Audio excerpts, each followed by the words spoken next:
me.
Hello, everyone. Thank you for hanging in there. I can see a couple of people are live now. A couple of people are live now, and I'm more than excited to be joining you here. Sorry, we started a bit late because just at the last minute we had a few hiccups. So I will do the honors now of welcoming you on board. Thank you very much. I'm trying to redirect everyone to this channel. So please, if for any reason you have received this and you are watching me live right now, please, can you do me a favor? Can you share on your social media handles, redirecting everyone from that YouTube channel to this YouTube channel? This channel was made specifically for this summit. So, but we had a slight mix up and the wrong YouTube channel was displayed. I apologize for the inconvenience. You guys are going to have a great time. So please let me know if you can see me. Let me see something in the comments. Let me know that you can see me. Okay, I can see the chats. So I'm trying to update and I'm trying to get in touch. So let me do the honors and read you, like, you know, those kinds of speeches they give at conferences. So I'm going to give you a speech right now as we wait for our speaker to join us. I'll be in touch in a minute. Please, media, can you just roll that? Just give me a minute to get to my speech.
Okay, so I'm live now, right? Okay.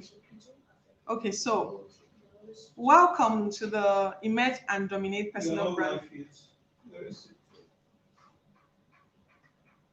Sorry, I'm live.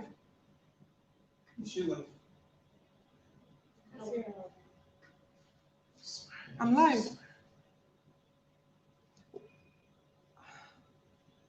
Please, am I live? No. So what's going on?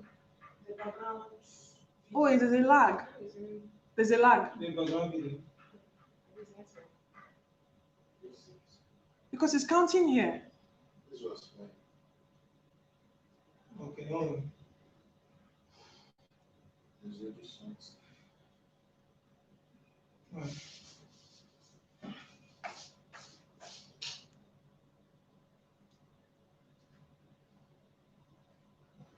Chimazi, what are you doing?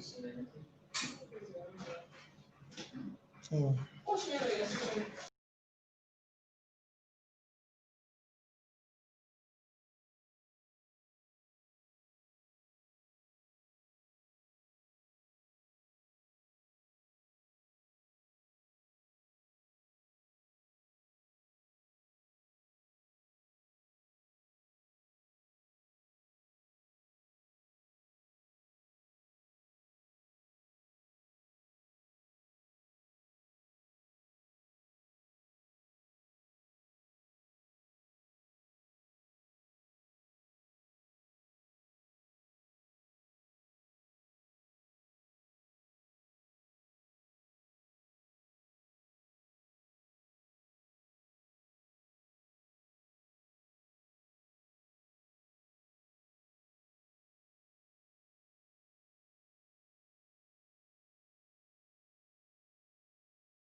Hello, everyone, and welcome back. Welcome back to the Emerge and Dominate Personal Branding Summit. We had a few technical issues, but I believe they are resolved now. Like I was asking, if any of you is here and you can see me, kindly share the link to your audiences so that they can be redirected from the wrong YouTube channel. That said, I want to welcome you all, and I'm more than excited to be hosting the first of its kind personal branding virtual summit. So I know that I'm not sure anywhere in my country has a personal branding summit been hosted, or even a virtual one. So I'm looking forward to having a great time where we're going to be breaking down all the issues concerning personal branding. So allow me to do my welcome speech. Over the last few years, and currently in the wake of the COVID pandemic, the young body of Nigerians have come to themselves and begun to call for reforms. We recognize that a new dawn has approached and that we need to take responsibility for our future. So the incessant backlash of citizens of the developing world that's the backlash of citizens of the developing world has given me great cause for concern, because Nigeria is arguably one of the worst hit by this bad press, and we have a poor image globally. Yet, every now and then, we have these sparks of brilliance emerging all over the world. Nigerians as individuals continue to shine brightly, but as a group, we are blacklisted. And so I had to ask, what can we do to ensure that we have more strong individuals? Strong individuals create a strong nation. So even CNN conducted an exercise, and Nigeria was said to be the most successful immigrant group in the United States. Now that tells you something about people who become conscious of their personal brands. So I want to welcome you and ask you to take a second look at your personal brand, right? As somebody who is building a personal brand, as somebody who wants to be successful, what should you be looking out for? Are you Googleable? Do you have what it takes? Have you Googled yourself before? Did you like what you saw? And if you did it accurately represent you? If people were to look out for you on the online community today, would they be seeing the person you want them to see? You see, everyone has a personal brand, whether you know it or not. Someone is watching. Someone is making decisions about you every day. A potential boss, a potential business partner, a future spouse, someone with whom you can go into a relationship with. Many people are judging, making decisions about you every day. You may be aware of it, you may not be aware of it. Whatever the case, how you come across to people is very important. That dream opportunity you seek, that potential relationship, that destiny connection is looking for you. The question is, are you recognizable the way you are? Can people who need to be in business with you, people who need to be relating with you, can they recognize you the way you are? 2020 has been a game changer for everyone all over the world. We were hoping that by now, COVID would be a distant, horrific history. But as we speak, COVID still ravages the entire planet, some places more than others. And so the need to become intentional about how we present ourselves online has become important. It is no longer a luxury. It is critical. The rules continue to change, and in 2020, the rules are going to get tougher. 2020 will be a defining year for all of us, for many people. And what worked this year, or what has worked for you last year, may not guarantee you a spot in the future. So if you are interested in getting yourself out there to be globally competitive, if you want to continue to position yourself as a powerful brand, if you want to be known as an authority in a field, if you want to leverage on social media, if you want to reposition yourself for bigger opportunities, if you want to be able to learn and earn from your knowledge, skills, and experiences, then you are in the right place. So welcome to the Emerge and Dominate Personal Branding Summit. We are happy to have you here.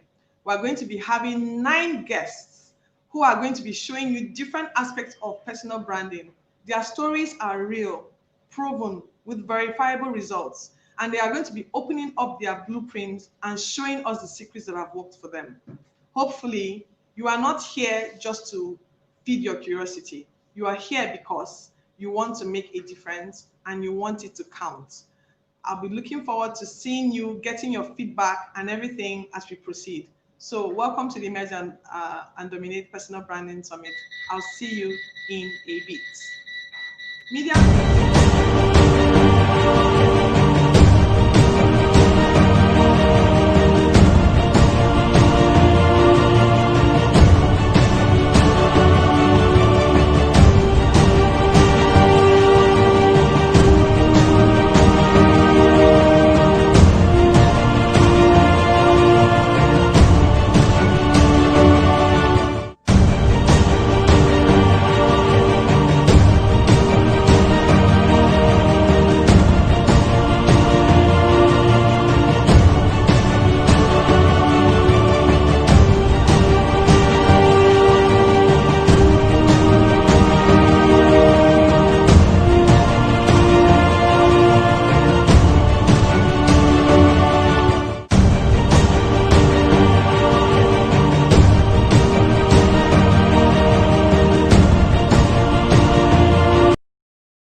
Hello, Banky. Hello. What's happening? He picked up. Oh, I'm live. Okay. Please put the media. Please put the. I'm trying to. Yes, I'm trying to get our guest to be live. I'm trying to bring in our guest. His intro should be coming on any minute now. Let me plug it to it.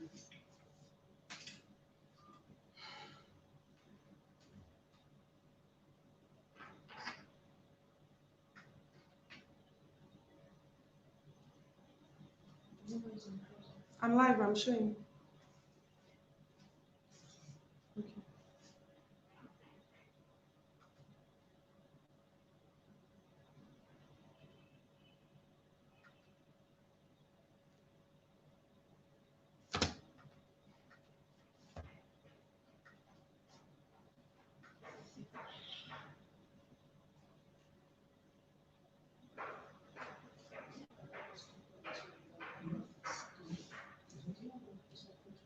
Chimende, please put the media.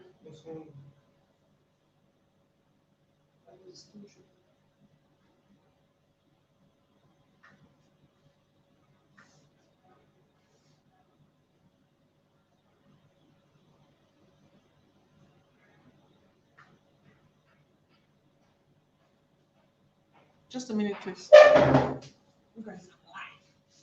Hello? Are you ready, please? Okay. We're going to.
Hello, you're welcome. You're welcome back to the Image and Dominate Personal Branding Summit.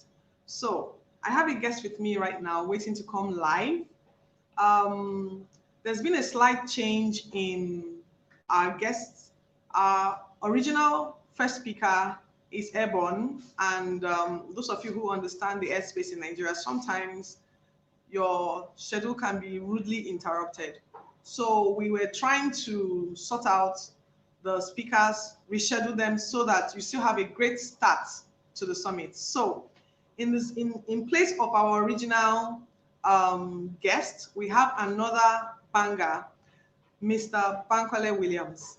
Bankole Williams is a whole lot of personal brand, from being in the corporate space to becoming a top HR executive in Nigeria, handling all over the country, different corporate organizations. Bankole Williams is your go-to person. He is the founder of the Live Your Dreams Africa, a foundation where he seeks to empower at least 1,000 youths to ensure that they use their skills viably and become notable for what they can do. Please welcome with me, Mr. Bankole Williams.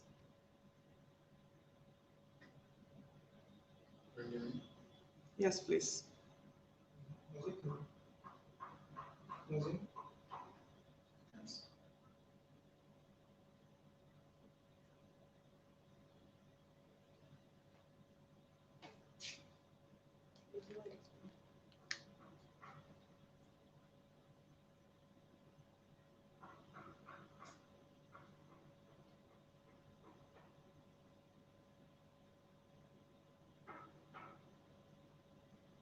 Mr. Bankole Williams, people.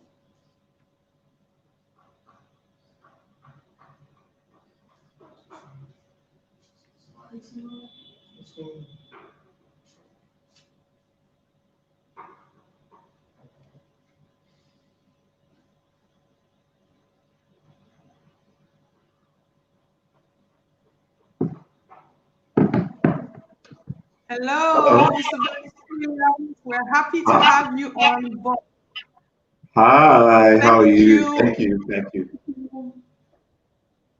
Thank you for graciously allowing us to disrupt your original schedule. I was just explaining to the audience that you were not the guest for this session, but you allowed us to interrupt your schedule, and that, of course, bought us a little bit more time, but we're happy that you're here now. And so I was just trying to do the honors of introducing you a bit. So, Mr. Bankole, you're welcome on board. This is the Image and Dominate Personal Branding Summit. I dare say, I don't think there's been any virtual summit of this nature in the country, and hopefully not in Africa, where we gather experts in the house talking about personal brand. You see, I can say that because I know for sure that many people are not very familiar with what personal branding is about. It sounds like something to brag, like we are giving people license to show off or brag about who they are, you know. Is that really what personal branding is about? Well, first things first, I think you are doing an amazing work. Good to know that you're organizing this, and I'm so glad to be a part of this. Personal branding, like you rightly said, you know, a lot of people think that it's, like you said, you know, about bragging about who you are and everything. No, it's about just showcasing your identity in a way that is compelling for people to be able to connect with you, right? One of the things I have observed is that your brand is that inner gut feeling that people associate with you. So there's several brands out there, whether they're personal or they're corporate brands, that when you mention their names, you know, there is that strong emotional gut connection with that brand. And that's because of how the brand has positioned their identity such that people can connect in such a compelling way with them. And I can give tons of examples of different, you know, brands, whether they're corporate or individual brands, that people just love. You know, they love to be a part of their tribe and stuff like that. So it's you projecting yourself in the grandest version of yourself, in the most magnificent version of yourself, such that people can connect with you, not just on a logical level, but also on an emotional level, such that when your name is mentioned, something strong resonates with people that makes them want to connect with you. So that's what I do believe that personal branding is. And you hit the nail on the head. I love that description you gave. You said your grandest version possible. And that truly is what an intentionally crafted personal brand is about. So let's come a bit to you.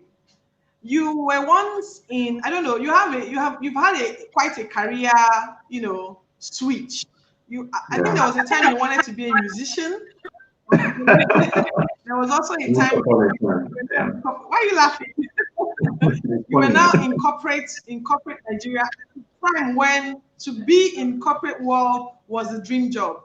Everybody wanted to be in the banking industry. It was cool to be a banking executive. You guys had the life, the cars, the dreams, and then one day you just walked away from it all. Said you had one feeling like you wanted to help people, and we were like, what's wrong with him? Who walks away from an opportunity like this?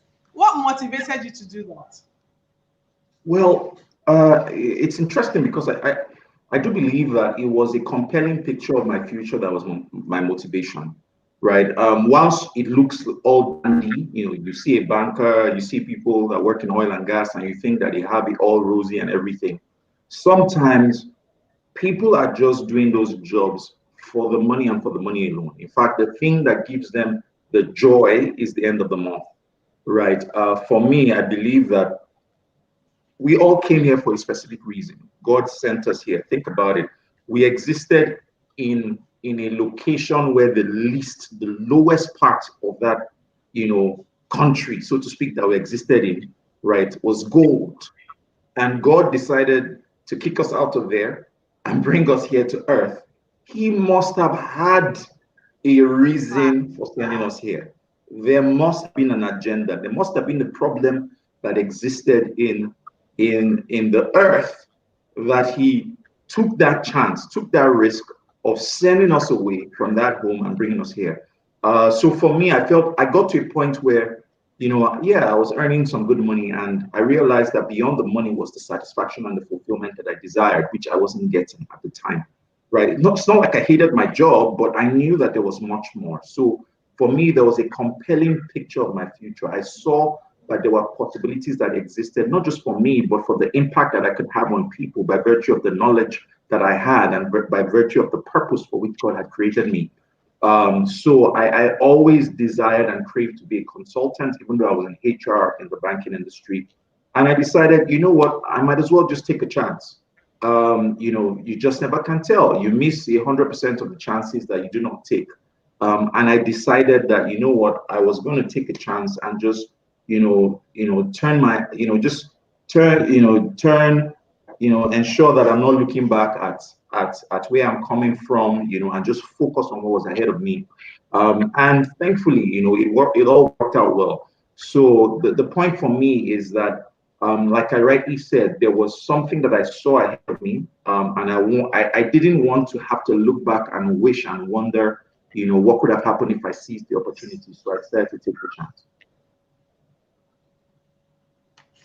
Okay. Thank you so much for that. Was there, so you said, after all, it worked out well, When we talk about personal brands, does it mean all of us have to leave something to go after another thing? Can't we build personal brands in corporate world? Can't we build personal brands as employees? Must we all be doing our own thing as people? And I think that's such a brilliant question. I don't think so. Not everybody has to leave 9 to 5, to start their own business. Because if everybody leaves, who's going to be the employees of these institutions? The truth is, some people are actually cut out. I think what is important is the understanding of the reason for which you exist in this environment, right? For some people, they can be a big part of a big project that somebody else has already begun. They can be supporters of that initiative. And sometimes it is for a season, it's not for eternity. right? I believe that before your own dreams are interpreted, it is important to interpret other people's dreams. I am an advocate of people working 9 to 5. That's why I did mine. And a lot of the growth and exposure and experience that I've gotten today, the foundation of all of that was the fact that I actually worked in a bank, in a proper structured environment.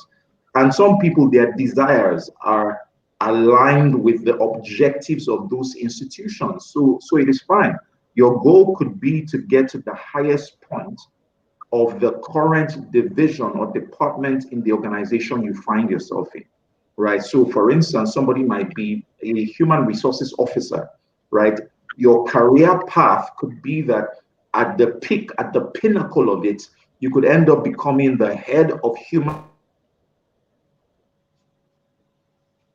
research institution within that industry, right? And that is fine if that is what gives you ultimate fulfillment, if that is what you see as indicative of a picture of your future, then by all means you should do that, right? So what I find is most people's desires are predicated on their peers. So they see what other people are doing and they envy them, or they desire to have those kinds of results. And as a result of that, they are not making their decisions based on their own genuine desires. They are looking at what other people are doing. And you see, with the advent of social media, you're seeing what's happening in other people's lives, right? So take, for instance, some of my colleagues, right, who I work with in the banking industry, some of them may look at what I do today and feel, oh, Bankole is living the life, oh, he's so free and all of that. But the truth is, that is my path. The question is, what is yours? And yours should be dependent on your own genuine desires and what you believe that God has created you to do here on earth, right? So as much as possible, we should not put ourselves under pressure based on the objectives or the aspirations or the results of our colleagues or our friends and people like that out there. It should be purely based on purpose, and that's my perspective when it comes to things like this. Yes, I think that in my short journey in becoming visible and trying to build an intentional brand, I discovered that a lot of people really struggle with even trying to discover what they are supposed to be doing. Just like you said, a lot of people, based off their own calling, they rub it off, they bounce it off other people's calling. Somebody is great at something, it's attractive to you, and so you now think that's what you want to do.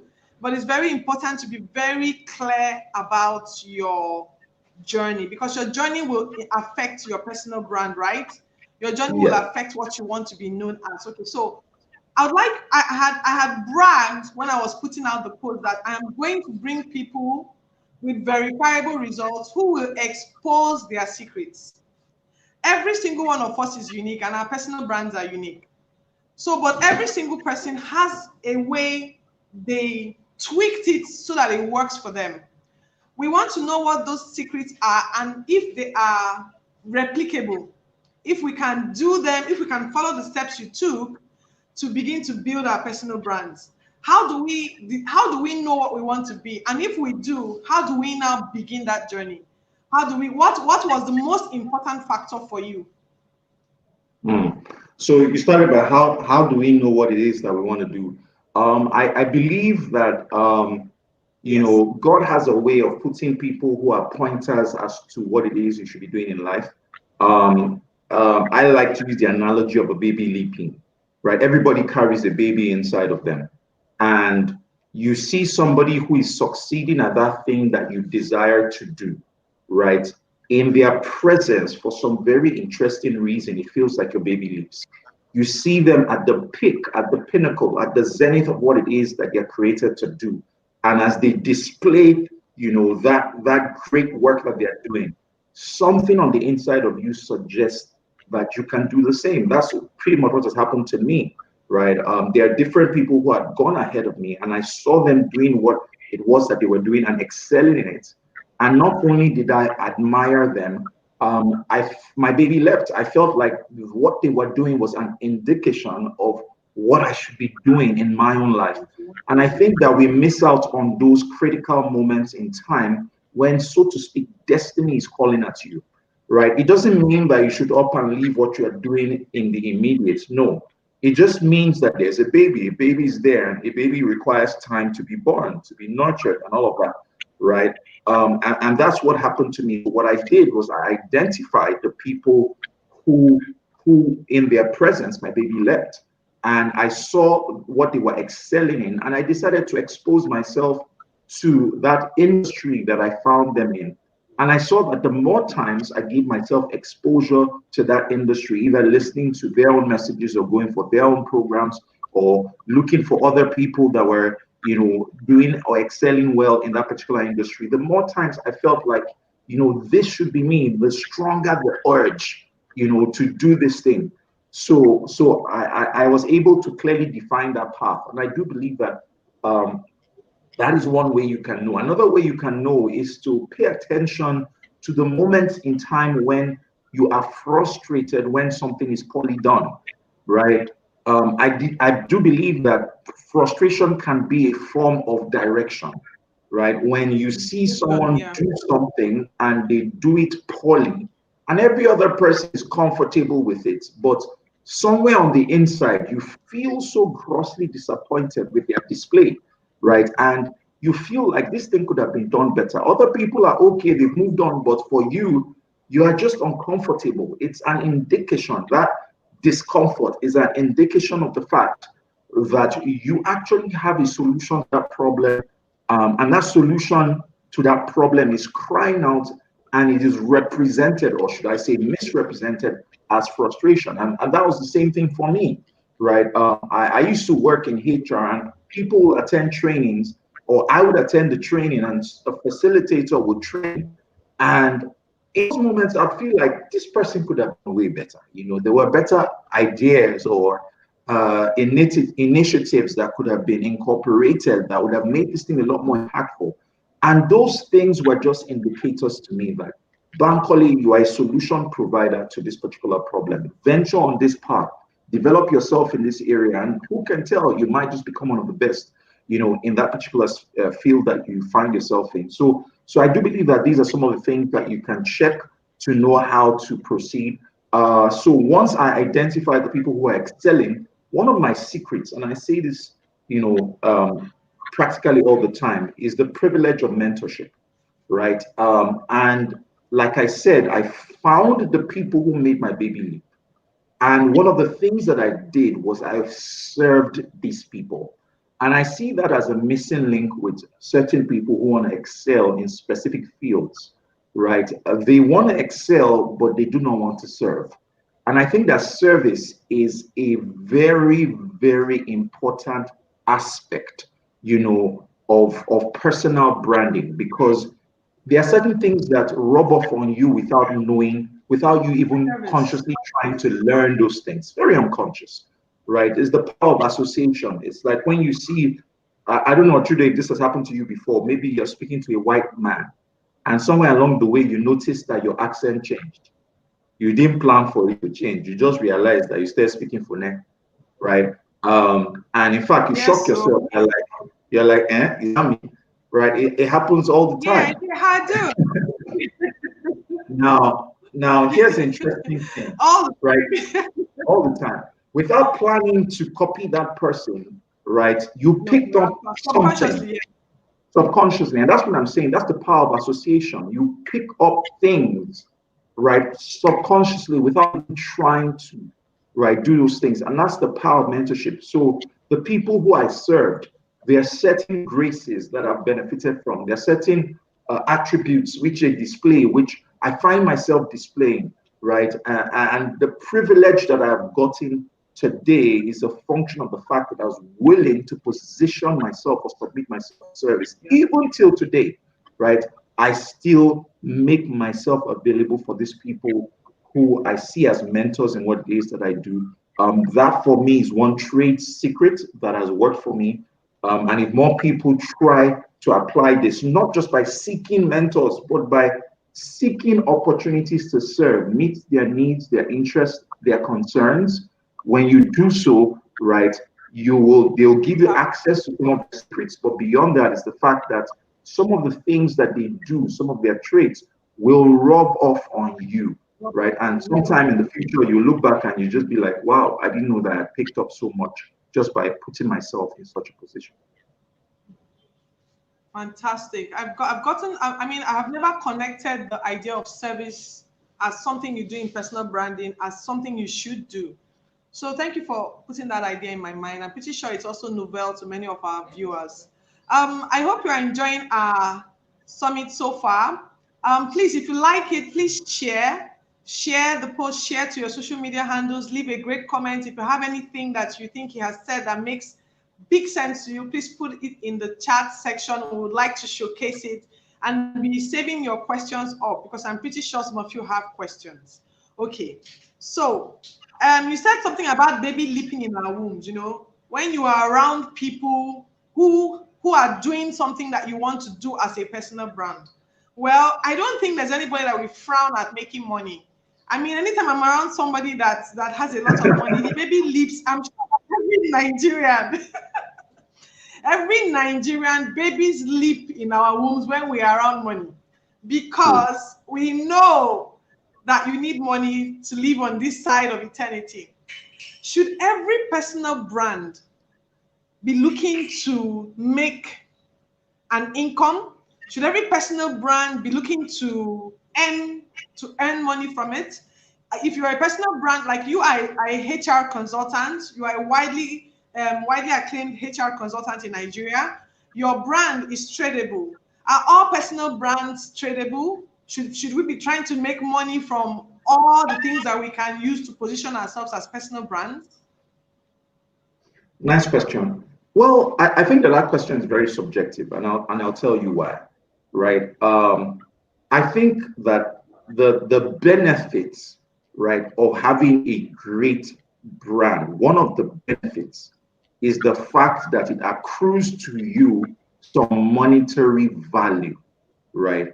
And that is definitely one of the benefits, regardless of whether you're a personal brand within a 9-to-5 job or you are running a business, right? When you have a brand that is great, right? There is the potential to generate income from it. Now, it is now dependent on you as to whether or not you want to be able to milk that opportunity.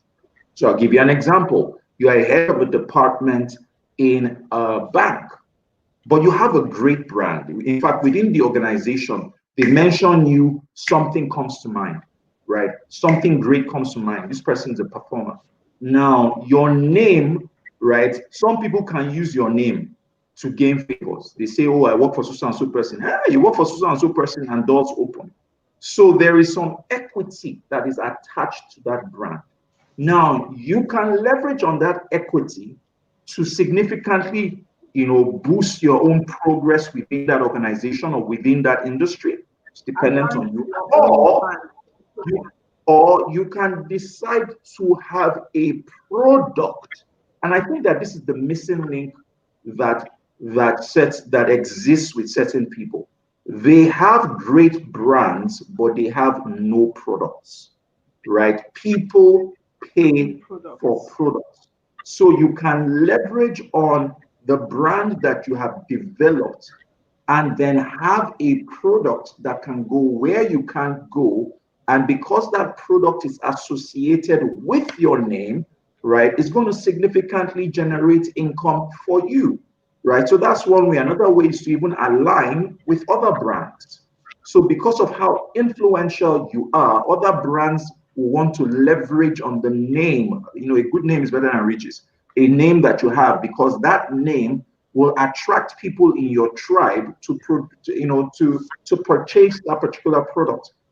So that's how people are brand influencers and brand ambassadors and things like that, right? So the truth is, there is definitely monetary value attached to having a great personal brand. It is now dependent on whether you have a product out there that people can collect and then you collect their money in exchange, right? So that potential exists, and I think that money is definitely an important thing, think about it, there's almost no service that you require that will not, require money in exchange. So if there's the opportunity to make money at it, by all means, I do believe that people should leverage that opportunity. Okay. Yeah. So at least every opportunity to leverage, you should take it, right? Don't some of us are shy when it comes to making money, or we just don't know how to make it. That's a limit. That's a limiting Okay, belief. so tell me now, um, did you ever struggle? It is right. Did you ever struggle with approval? That's what I mean is, I can imagine that when you decided to leave the bank and go off and start your own thing, there are some people that I even think have the potential to build a powerful personal brand if they leave that their own thing and go and align with another company, or go and join, a somebody else's company.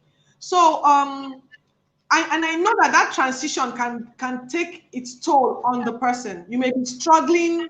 You may be struggling with. You're already dealing with whether or not you are making the right decision, and then you have all these people judging you, doubting you, criticizing your every move, right?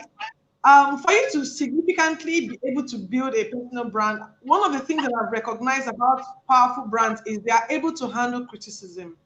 Please, how did you overcome that fear of critical talk? How did you now, how have you turned that to a fuel? What did you do to give yourself permission to be who you are today?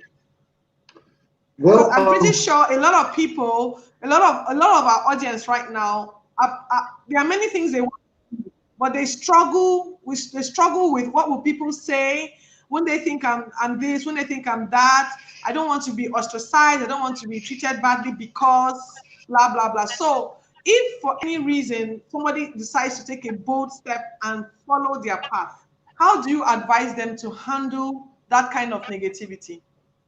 well, the first thing is that I would say is if you can put yourself out of a negative environment, by all means do so.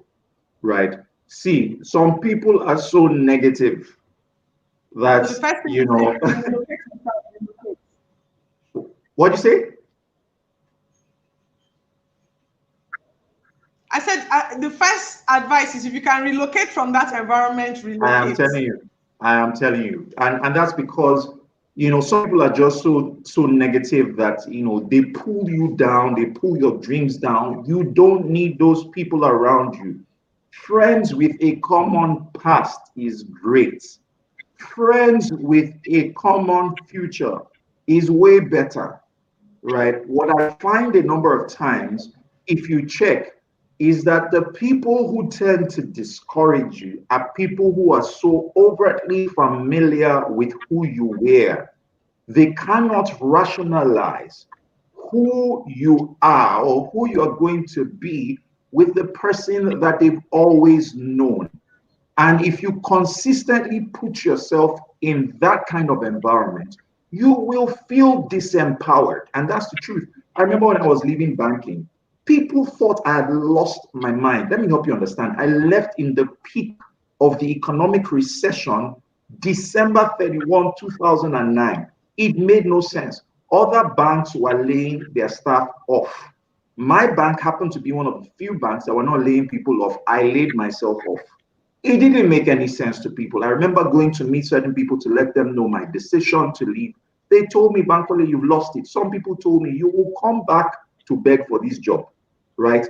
Now, if you consistently seek the approval of those kinds of people, you're not going to get it, That's right? some real negative talk right there. Oh, yeah, some very real negative talk.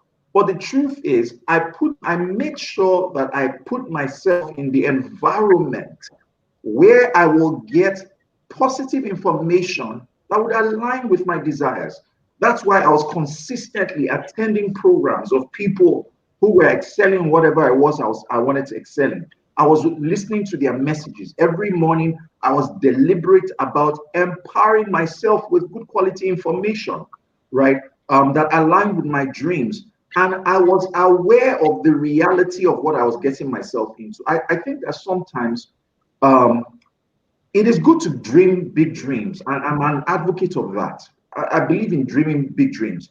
But what I sometimes find is that people have immediate expectations that are often unrealistic, right? So because they have an unrealistic immediate expectation that is void of a process, right? They are anticipating that, and because that's what they are anticipating, that's what they are looking out for, sometimes along the way, maybe their hope may be dashed. And it's okay to fail. Your hopes may be dashed somewhere along the way, and that's fine, right? People should be comfortable with the fact that sometimes, right, you may make mistakes, you may fall along the way, but that's fine. It's okay to fail. You learn from failure. All of us have failed at one point in time or the other. I'll tell you a story. True story, something that happened to me that could have been a massive discouragement, but I was able to use it as fuel that has helped me to be who I am today. Right. I remember one time I had left the bank and I had gotten an opportunity to start running trainings for that same bank that worked in. And I remember I did one training and it was a very good one. And then I went back to go and thank somebody in that organization, somebody who was influential, right? And this person was influential as the head of that particular department. So I went there to just say thank you. Oh, I started training the organization. And then the lady looked at me. Apparently, she didn't know. And then she really just sized me up from top to bottom. You could just see her really navigating. And she was like, "You, really, you? That you mean we've given you a job to start training people in this organization, right?" And she literally sat me down and told me about how that particular bank was only interested in, I'm serious, was only interested in working with international organizations, right? So she showed me letters from Harvard, Cranfield, and organizations like that. And she told me, if you want to succeed in this industry, go and partner with these kinds of organizations. OCHUDO, that was the last day that I ran a training for that organization whilst she was there, right? I left that place and I thought about my life. I had chased this particular opportunity for close to 2 years, right? And the one time it came, I did one thing, went to say thank you. I didn't think I did anything wrong. Wow. And that's how that was taken away from my table. Now, somebody could see that experience or go through that experience and think to themselves, what did you say? Wow.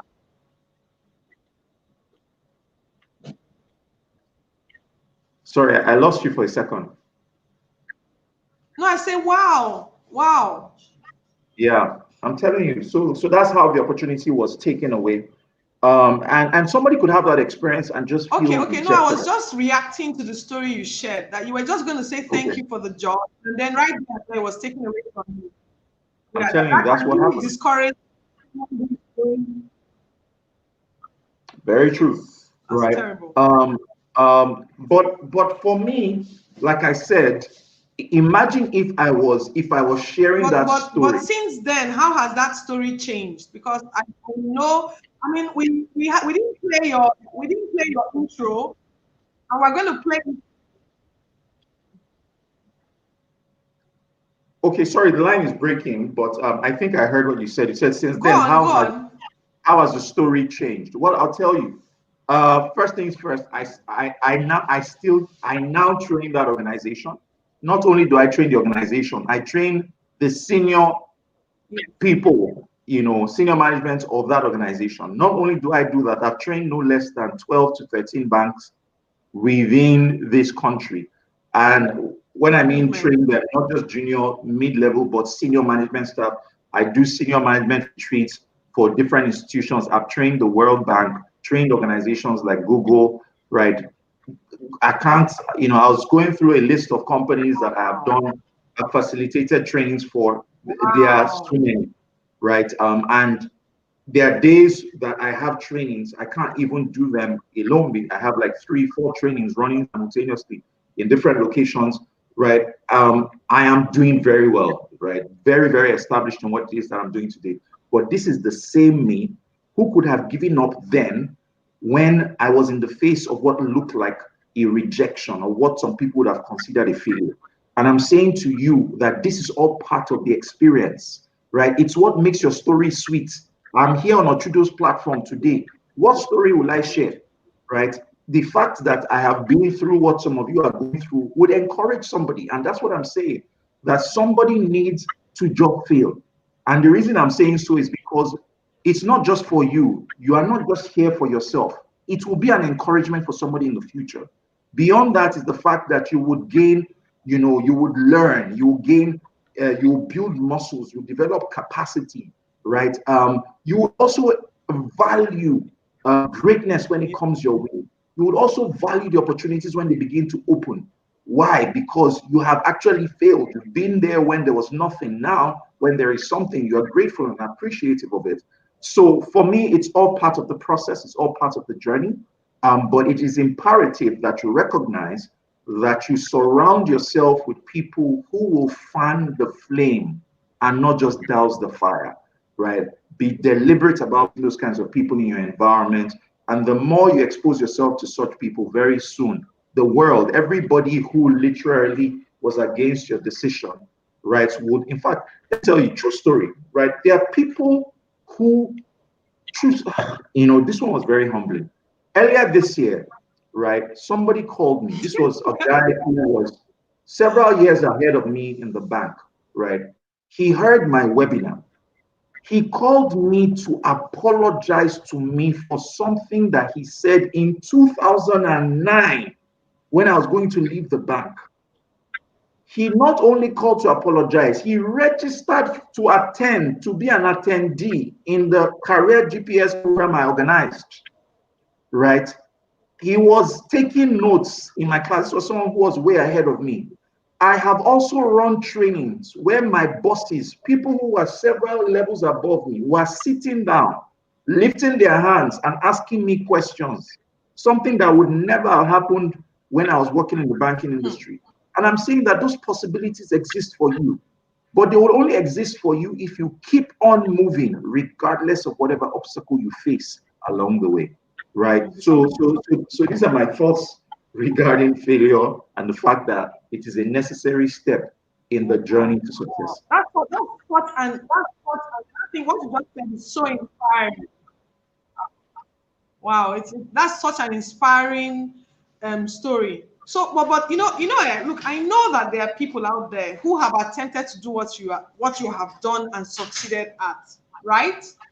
And they haven't been as widely successful. Is there any attributes? Is there anything that I mean, apart from God, is there anything that is responsible if it came down to you? Anything that is responsible for giving you that, because it seems to me like you ate what should have killed other people. You lapped up the rejection. You dealt, you pursued something.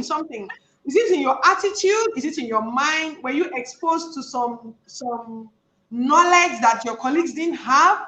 Or what exactly did you what we want to know some of the secrets to your to making you stand out, to distinguish you from the pack. Because I know for sure that Lagos is ridden with a lot of people who are HR consultants. And many of them have been at the game for several years before you came on board. What did you do? What was it your mind? Was it something you ate in the food? Tell us, the water, what did you do to make you stand out? It's the oxygen in the house that I live in. Is different. Anyway, different, right? anyway, right. But let me, I like the way somebody put it. He said the secret to successful people is in their daily routines, right? Is in the things that they do every day, particularly the things that they do in the mornings when they wake up, right? And I think that there are certain unconscious Eh, things. Yeah, yeah, yes, true.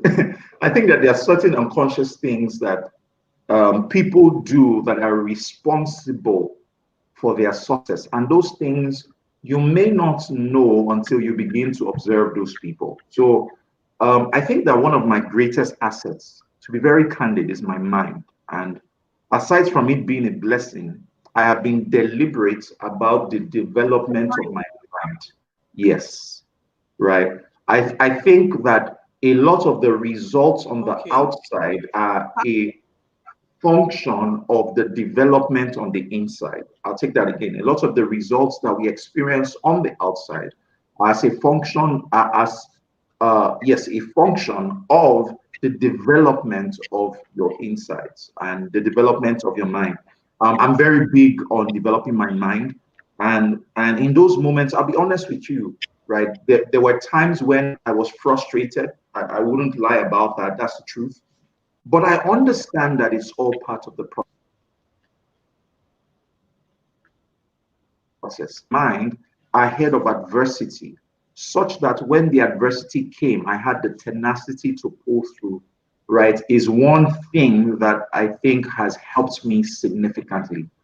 Most people, what I found is that most people are not deliberate about investing in their minds, not just when there is crisis, but before the crisis shows up, such that you have the capacity to deal with the crisis when it comes. And I think that a routine of personal development is very necessary. I pay for courses, I invest in learning, right? And what I find a number of times, particularly in these parts, is now that things are changing, but certain people are unwilling to pay for courses and stuff like that.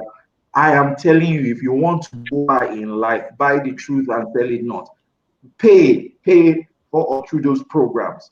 Pay, for programs that would help you, develop your mental capabilities so that it can stand the test of time, and be able to sustain you through those difficult moments. So I think that that is definitely one thing that has helped me. I have a routine of practicing specific things that will advance my cause or advance my mental capacities on a daily basis. And I understand that perfection is a moving target. So I never get to a point where I feel like, oh, I have arrived. There is infinite knowledge out there. So there are always resources to take on that would lead to the development of your mental faculties. And I think that this is one thing that has helped me, no matter how small, every day I am always trying to invest in my mind. And that has helped me, sustain myself through a lot of the crises that other people face. Yeah, thank you. I was in an interview a few days ago, and we were being asked, so I was telling them that I've always known about intelligent quotient. And then when I started deliberately investing in myself, I learned about emotional quotient and even social quotient. But the one I recently learned this year was adversity quotient. That is the ability to be able to handle adversity, and still come out of it. I mean, unscattered, unfazed. You're still able to, come out of adversity. And I think that that's one thing that we in our country require. In building a personal brand, we want to be seen and known for something, recognized, and hopefully be rewarded for that thing.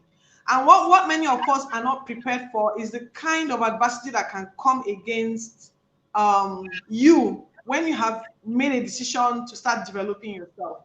So you really hit the nail on the head when you said that you've invested so much in your mind way ahead of time. Like, you are digging your well long before you are thirsty, ensuring that you have water long before you really need that kind of water. So, Mr. Bankole Williams, we have been more than, I mean, after disrupting your calendar this evening and forcing you to come online when you're not ready, you are so ready for us. And, We're really grateful to have you here. So do you have any final words for our audience before we prepare for our next session? And people watching, please subscribe. Do not forget to subscribe. We still have some really powerful sessions coming on.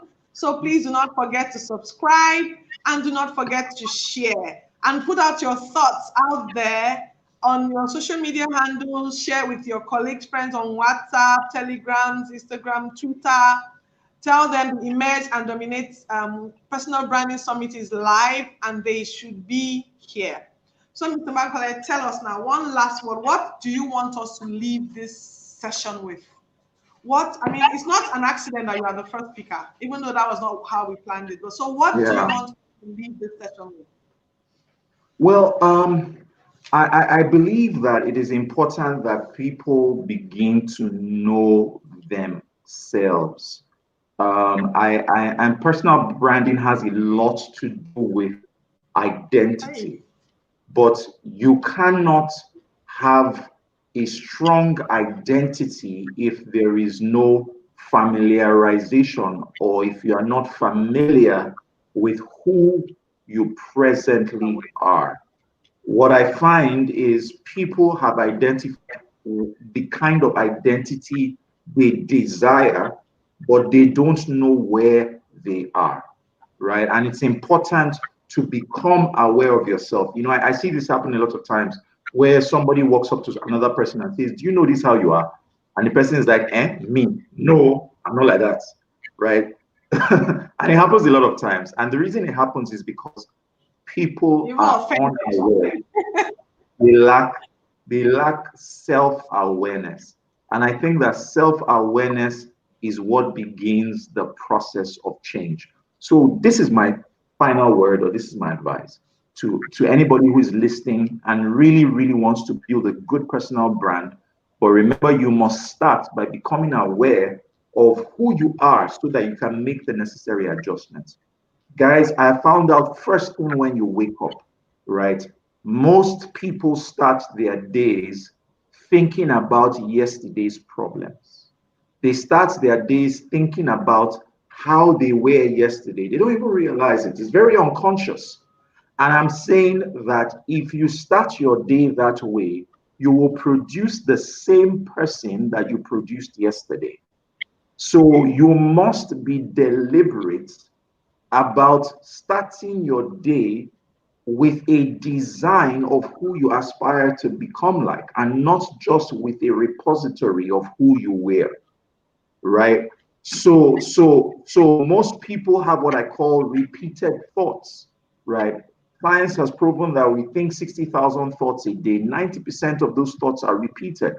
So everybody needs to practice noticing the way they think, noticing the behavioral patterns that they display, right? But even as you notice it, also have a design of who you want to be, that you think about, you know, that you visualize, that you envisage. Otherwise, you would default into who you have always been. And that way you can't change your identity, right? This will be my final words. First thing when you wake up, right? Pay attention to the thoughts that you think about, because those thoughts are responsible for who you have become. But beyond that, be deliberate about also thinking about a design of who you want to become. Otherwise, you will default to who you have always been and you will not change that way, right? I hope this has been helpful. Thank you very much, Mr. Bankole. Please, we'll just take a few questions from the audience. Someone called Nandi is asking a question. Nandi, please post Nandi's question.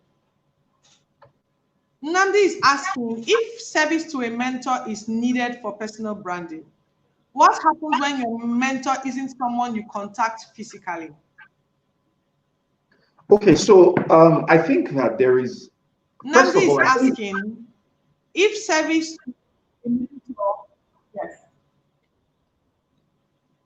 Okay, so first of all, I think that it is important to have a relationship with who you call your mentor. You can have role models. Role models are not necessarily people who you have a relationship with.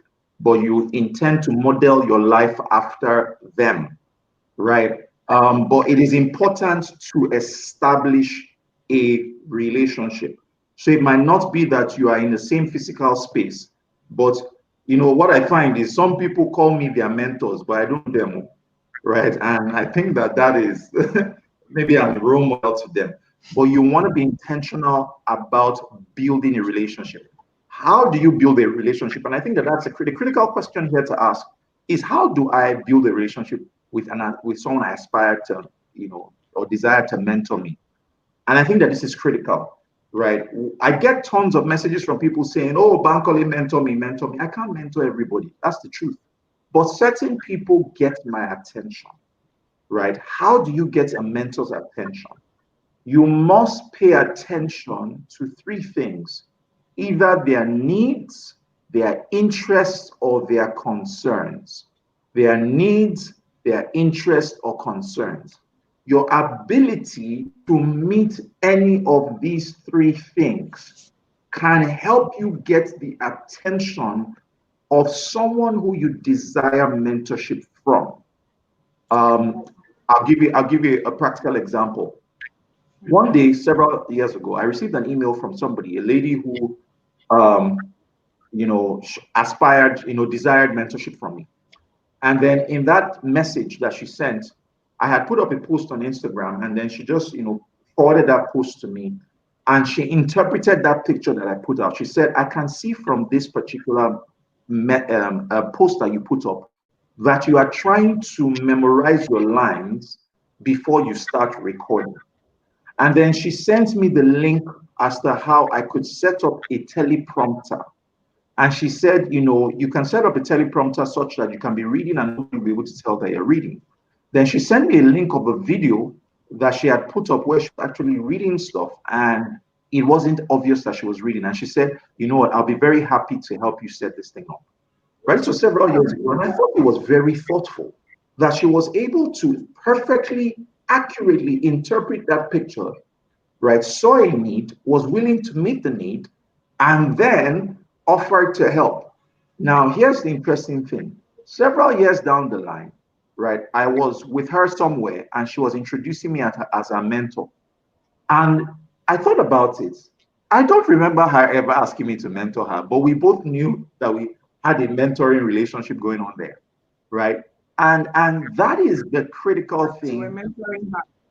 Yeah, and that is the critical thing that I see. Most people haven't offered a service and they want a service in return. So I'm saying, and it's not what you have to offer, it is what is valuable to that person that you see by studying them, right? And when you study them and you meet that need, it's very likely that you can get their attention. So this is my thought on mentorship.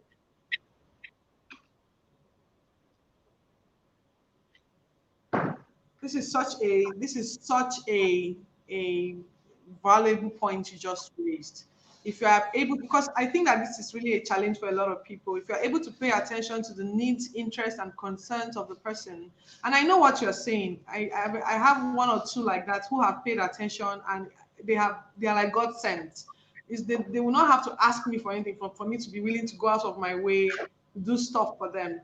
I also have people that I really admire. I've been unable to connect with their concerns, needs, and interests yet. I'm thinking that maybe I'm admiring them as because of association and not necessarily because maybe that person should be my mentor. So this is such a valuable hack you just shared. One other person asked that he thinks that being able to speak English should be a valuable part of personal branding. I think that's a no-brainer. I think that's a no-brainer. Would it be safe to say a good command of yes, I think it's a no-brainer.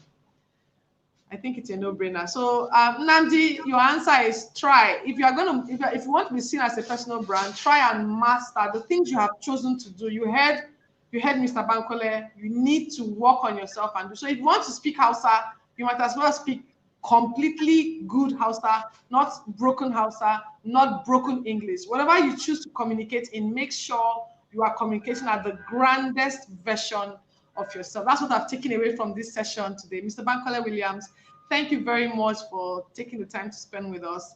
We are more than grateful. We look forward. So please, do you have anything that anyone can connect with you? Mr. Bankole's social media handles I think on Facebook is Williams Bankole. Yeah. I think on Instagram, this should be on the screen. Instagram is I am Bankole Williams. And then No, on I am Bankole. LinkedIn There's no is Williams. also Bankole Williams. Same name, same. I am Bankole. Yes, that's right. I am Bankole on LinkedIn.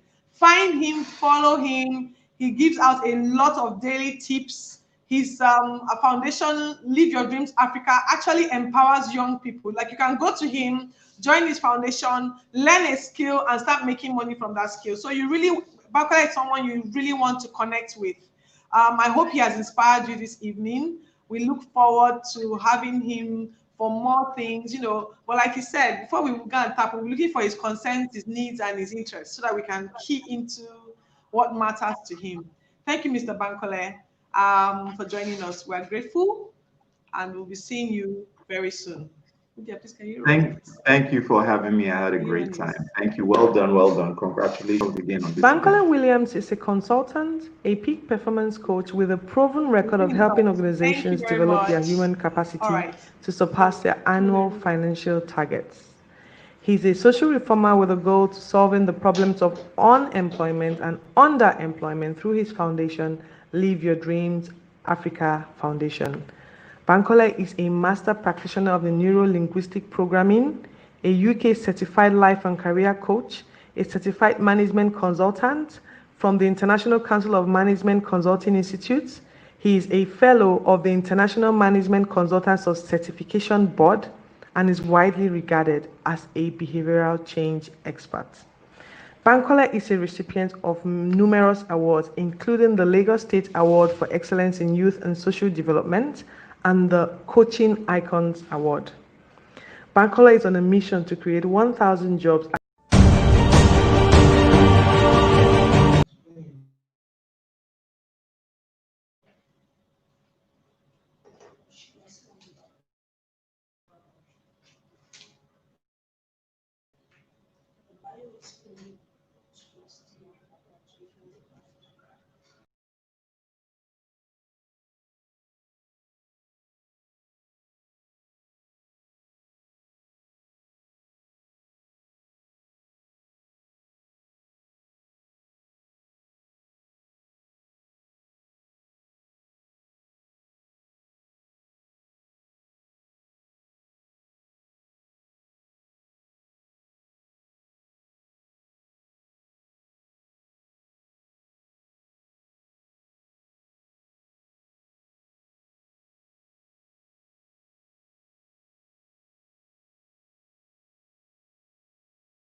Bankole Williams is a consultant, a peak performance coach with a proven record of helping organizations develop their human capacity to surpass their annual financial targets. He's a social reformer with a goal to solving the problems of unemployment and underemployment through his foundation, Live Your Dreams Africa Foundation. Bankole is a master practitioner of the neuro-linguistic programming, a UK certified life and career coach, a certified management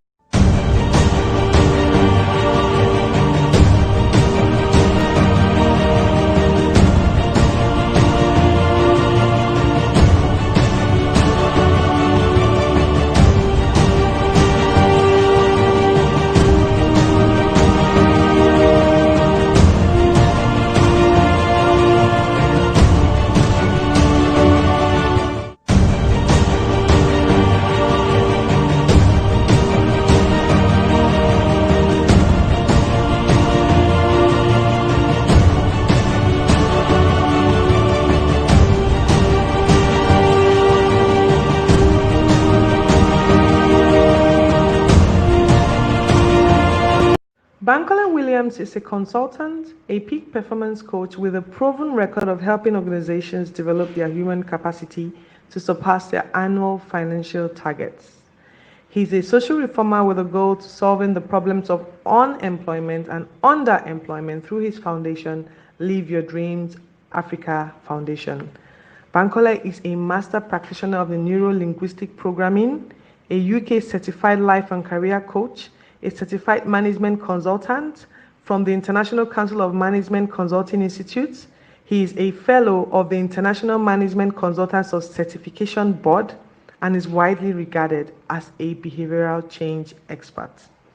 Bankole is a recipient of numerous awards, including the Lagos State Award for Excellence in Youth and Social Development and the Coaching Icons Award. Bankole is on a mission to create 1,000 jobs across the 6 geopolitical zones of Nigeria. He's the founder and principal consultant at the LYD Consulting, and his interventions cut across diverse corporate organizations, including commercial banks, NLNG, Google, and a lot more.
Okay, people, I am back.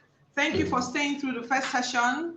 I was just trying to connect with our first speaker. She has just landed.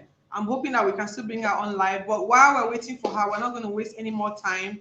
As you know, I'm going to be giving you a small sneak peek into why you should emerge and dominate come 2021 and beyond. So I'll be your speaker for this session.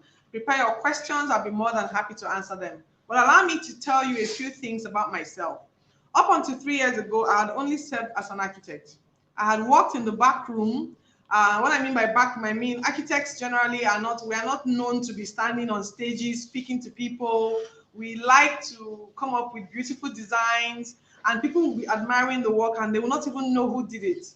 So for many years, I've served as an architect. But just like Bankole said, every time I go near someone doing something that I want to do, I feel that leap in my tummy. And so sometime this decade, I decided to get into some marketing organization,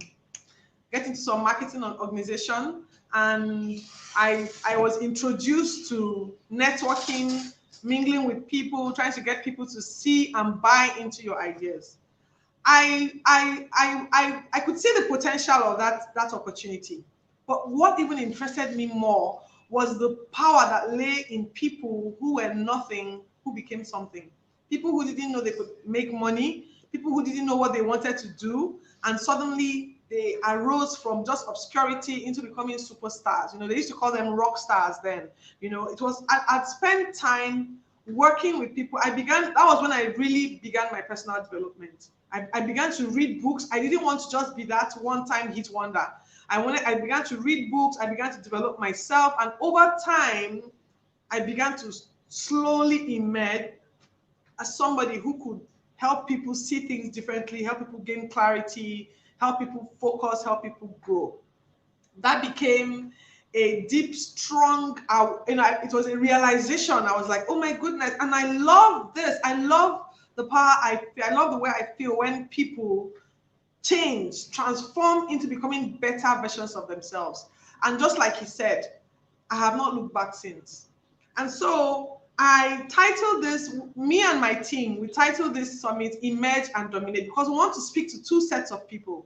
We want to speak to those people who are yet to get up. And we want to speak to those who are already emerged but need to dominate. So you can be in any of the sections. You may not know who you are right now. You may not know what you want to be, so you are in the right place. You may also know who you are. You may also be clear about what you want to achieve, but you are not dominating that space. As a personal brand, one of the things you must know is that you cannot remain in one place. If you stay irrelevant, you will be forgotten. So I'm going to be taking you through a few principles that you as a personal brand need to know. Okay, so what does it mean to emerge? To emerge is to become visible, to become apparent, to be prominent, to move away from something so that you can be seen, or to move out of something. That means that some of you may need to make an attempt to become more visible. Stop hiding behind social media. Stop hiding in church. Stop hiding at work. You may need to become more prominent. You may need to take bolder steps. You may need to move out of a place so that you can be visible. This is not because you want to show off. There's a purpose to your emergence, okay? You must move from something, come out of something. What does it mean to dominate? Dominate is to become conspicuous. It's not enough to just come out. We now need to become conspicuous. To dominate means the most important thing. To be influential, the master, what governs the environment. To have a commanding position, to overlook or oversee something. That is what it means to dominate. If you already know where you are you dominating in that field as a personal brand?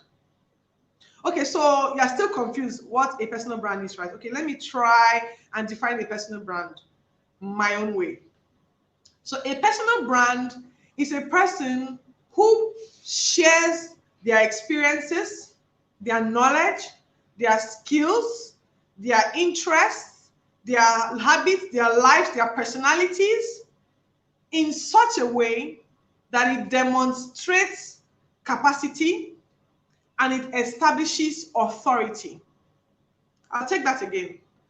To be a personal brand, a successful personal brand, by my definition, is someone who has learned to show who they are, to show their skills, their experiences, their love, their likes, their dislikes, their habits, their knowledge, their personalities in such a way that it demonstrates something.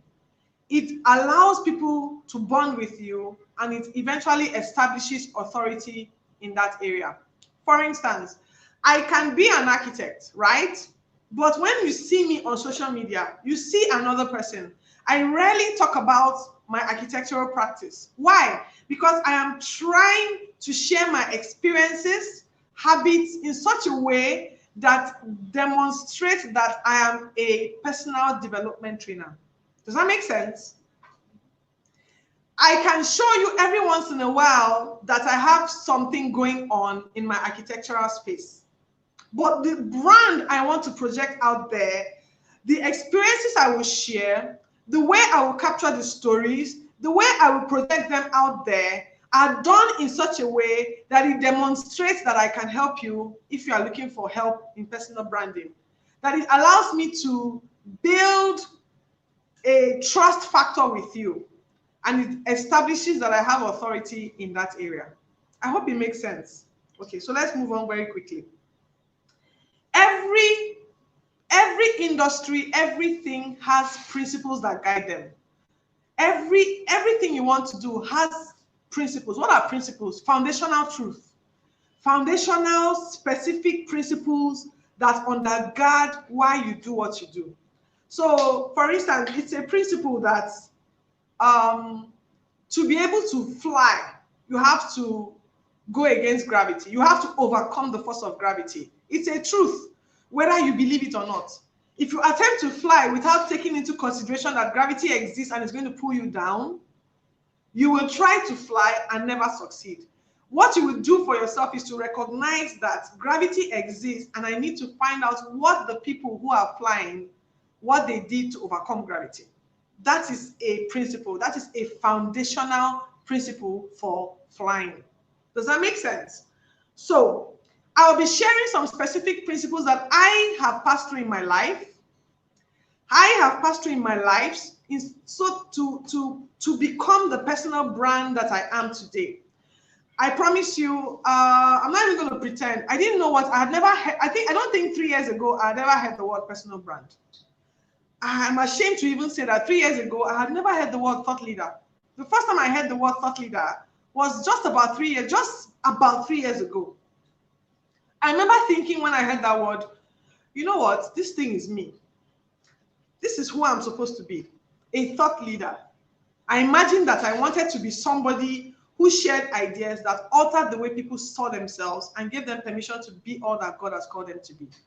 So there were some specific things that I did that I shared. And then I've interviewed a couple of people who have built powerful personal brands. I have recognized that these things I'm going to be sharing with you run through. Most of them have adopted or have acknowledged or have at least at some point dealt with these principles. So I'm going to be sharing them with you. This is my journey to building a personal brand. I hope that if you are here and you are struggling to emerge, you will find something that you can work with. And if you're here and you need to dominate, you will also find something that you can work with. So principle one of the first principles you must acknowledge or deal with is to know the reason why you want a personal brand. Why do you want a personal brand? What is in it for you? Why do you decide that, okay, I'm here today because I want to become something? Why are you even asking yourself that question? What does it mean to you? If somebody asked you, why do you want to become a personal brand? What will your answer be? You see, the reason why you do something is the reason why you will continue it. If you have decided to be a personal brand because you wanted to be the most popular person, there are many reasons though, and no reason is bad. You must be aware of the reason.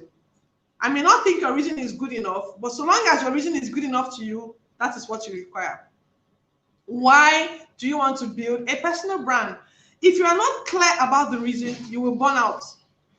So like I said, I'm telling you my story, right? So I asked myself, why did I want to become someone who helped people in personal development? Because I was extremely fulfilled every single time someone, I love underdog stories. I'm in love with people who say, I was once, I know people don't like this aspire to perspire stories, but I love them because I know them. Because I have experienced some levels of aspire to perspire. I have experienced some levels of aspire to perspire.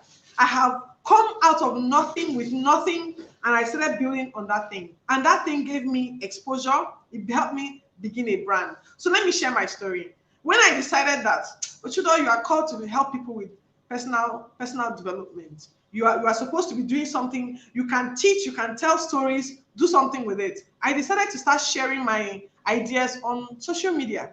Before then, I was like a dinosaur.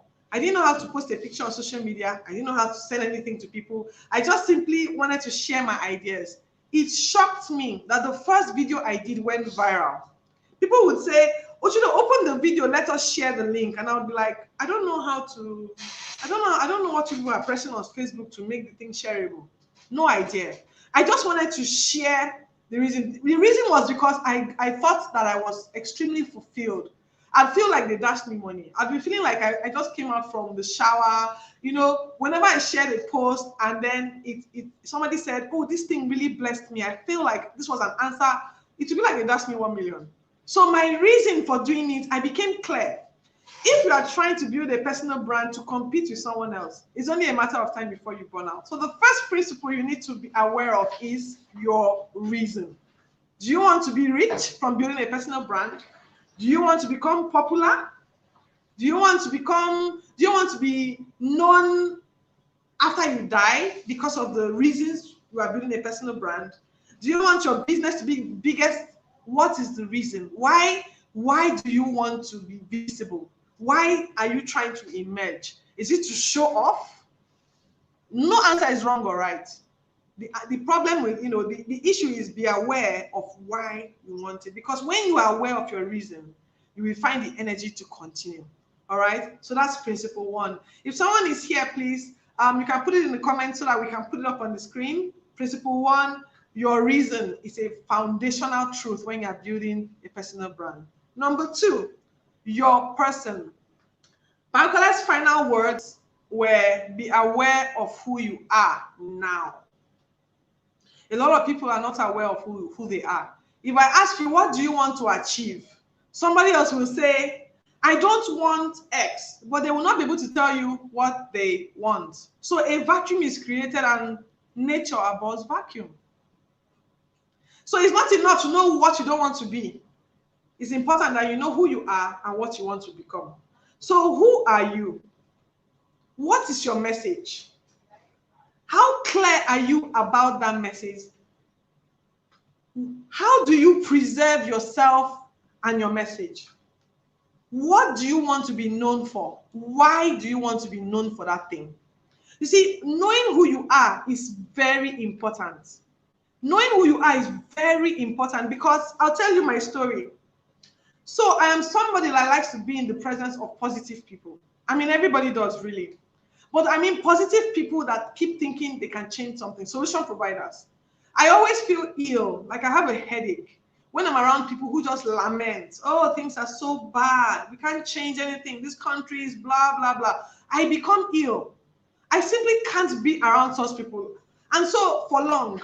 So I didn't realize that about myself, that it was actually physically causing me pain. So I'll be in the midst of people who love to lament, and I'll be feeling drained of energy and become depressed, and I will not know why. One of the things that happened to me when I decided to take my journey seriously was I went to see a personality coach. I went to see a personality coach. I promise you, in just that 2 hours, 3 hours of sitting down and chatting with this man, he talked to me like he had always known me since I was 5 years old.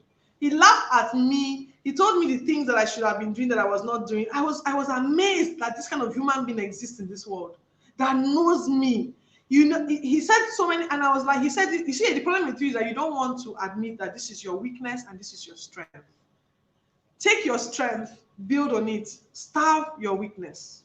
Stop focusing on what you cannot do. So I asked him, so how do I cope with being in the presence of people who were very negative, who didn't want to see things as in ways that they could provide solution? He said, what would you rather do? So I said, oh, I'd rather just write. So he said, then go ahead and write. So every time people started lamenting and talking, I'll just bring out a book and I'll start writing ideas that I wanted to share to change the world. And the more I wrote, the more stories came out. And the more I shared those stories on social media, the more my personal brand grew. I'm telling you this story because I feel that at the beginning of every personal branding journey, your self-awareness is very important. You need to know what gives you energy. You need to know what drains you of energy. You need to know in whose presence you feel very powerful. Yes. There's some people, when you leave them, you feel like, come man, I can conquer the world. You feel happy. And there are other people, when you're around them, by the time you leave, you feel drained, like somebody has taken life out of you. Are you even aware that what is triggering this behavior? What are your triggers? As we're preparing for this summit, at the last minute, things started going bad. All of a sudden, we mixed up the YouTube channels. And then we struggled to contact our first speaker. And things were just going topsy-turvy. And I was like, I'm about to start getting into that mood. This organization triggers me. This organization triggers my bad habits. It triggers my weakness. I would just break down and start crying. So I had to start talking to myself. OCHUDO, what is your strength? What are you going to bring on board? Why are you doing this web summit? And as I started thinking about that, my energy came back. I did not cry. I did not break down. I didn't lose concentration. We found a way. And even though we started late, we were able to get a speaker to come on board and launch the summit. It's very important to be aware of what triggers you and what empowers you. If you are aware of it, you will be able to stay far away from what drains your energy and you stay around what builds your energy. Don't be ashamed of it. You mustn't explain it to anybody. Just make sure you are clear about it. Who you are, as you are. Who you want to be is coming, but right now recognize that you are the kind of person that gets angry when things get disorganized. Don't go and stay around disorganization and be shouting. Take yourself away from disorganization. Find your energy and focus on what's important. If you are able to do that, the ingredients you require to work on yourself will find you and you can continue to build on it. Okay? So number 2, be self-aware. Number 3, your transformation journey. Your self-transformation journey. It is very important that you are not only aware of who you are aware of what you want to become. What do I want to become? What do you want to become? What mindset do you need to become that kind of person? It's not enough to say, I want to be a billionaire. I want to be a billionaire. No. It's not enough. There's a mindset that kind of person has. What do you need to do to acquire that kind of mindset? You must have it, because if you say, I'm going to become a brand in the fashion industry, for instance, there are many things in the fashion industry that can steal that dream from you. What kind of mindset do the people who are succeeding in the fashion industry have? You need to acquire it. That is part of your self-transformation journey. You need to own that transformation. Okay, so what mindsets do you need to acquire? What do you need to discard? I mean, I was talking with Bankole and I talked about money, some people being shy to talk about money, and it was like, that's a limiting belief right there. As a personal brand, if you work on yourself, a time will come when people will want to reward you. They may want to reward you in form of networks, in form of money, in form of opportunities, in form of positions. Your income will increase. You enter celebrity status. Do you have the kind of mindset that can survive in that success? Start working on yourself. It's not enough to look at another person's brand and admire them. Behind every consistent and positive and successful brand, there is a mindset undergirding that brand. So you want to take charge of your personal development. Take charge of your personal development and begin your it's called self-transformation for a reason. The power lies with you. Nobody is going to change you for you. You are the one that's going to decide to lose that weight. You are the one that's going to stay consistent even when you are tired. Nobody can eat for you. Nobody can exercise for you. Nobody can do anything for you that you don't want to do. So self-transformation is a principle of personal branding. If you're going to be a successful personal brand, own your journey to transformation. That's number 3. Number 4, your associations. Associations are not just people. Association is information. You can spend all your time reading a book, and as you read that book, you become immersed in that world. You are associating with those people in the book. So association is not just your secondary school mates, your church people, your family. No. It's more than that. Who are you aligned to play on your television? What radio programs are you listening to? You must now begin to consciously determine how to regulate your association. When I began my personal branding journey, for a large portion of my life, I was just around people who were, now that I'm looking back at it, some of them were go-getters, some of them were not go-getters, but I wasn't attentive to what, the energies that they provided. When I began my journey to personal branding, one of the first things that I recognized was, as I began to be attracted to people that were going to the place I wanted to be, the conversations were different. I would stay for weeks without having those depressing spells, because every other day I was meeting with somebody who energized me, whose conversation kept me positive, whose conversations made me believe I could achieve what I wanted to achieve. So your associations are so key. You see, your associations are being fed by your subconscious. You may tell yourself, no, I don't want to hang out with this person or these people or this information, this group, this thing that gives this information consciously. But you see, your subconscious controls you more than your conscious. What you are imbibing subconsciously, you are authorizing them to tell you how to behave. You are telling them to feed you what enters your mindset. You are giving them permission to enter your belief system, your association. If you are in an association where they think stealing is okay, and you are telling yourself, no, I don't believe in stealing, but you are hanging with them, it's only a matter of time. You will see, it's like osmosis. You will imbibe their values, their belief systems, their thinking patterns. One day you will justify stealing. You that has been shouting stealing is bad. You must consciously work on your association. It's a principle, it's a foundational truth. Do you understand where I'm going to with principles? It's foundational. If you don't deal with it, it's going to affect your personal brand down the line. When it comes to associations, nobody has the right answers. You know who you want to become, and you know who you are hanging with that is causing it. Be aware and tell yourself the truth. Manage your associations, because if you don't, you are authorizing rubbish in your life. Okay? Number 5, your demonstration. Don't mind my big words. Basically, when I say demonstration, I mean, how are you showing up? I want to be a personal brand known as somebody that inspires people. I want my personal brand to be seen as somebody that is colorful and happy. People want to associate with me because when they come around me, they know that I'm positive and that they can draw energy from me and they can continue to be who they want to be. But if I show up every time like a comedian, I will not be passing across the right message. Your demonstration is very important. How you show up as a personal brand is important. I see a lot on social media, a lot of people ranting. Every once in a while we experience those moments where we are terribly frustrated and we need to rant, right? We need to express how we feel. But if you want to be for instance, there was a lady who approached me, who wanted me to do some sort of business with her. And so I said, okay, let me check out her social media handle, because she said she sold this, this, and this. And when I went there, I was just complaining, Nigeria is this, the president is that, the world is this, the world is nothing about her product. So I asked her, did you say you did coconut? You sold coconut oil, you made coconut and variety of coconut products? I don't see anything on your social media handle. And she's like, no, but she's met me inbox, and I'm like, do you know how many people are looking at you and they think that you're an activist because of how you are showing up on social media? How you demonstrate is very important. How you show up is very important. It's a principle.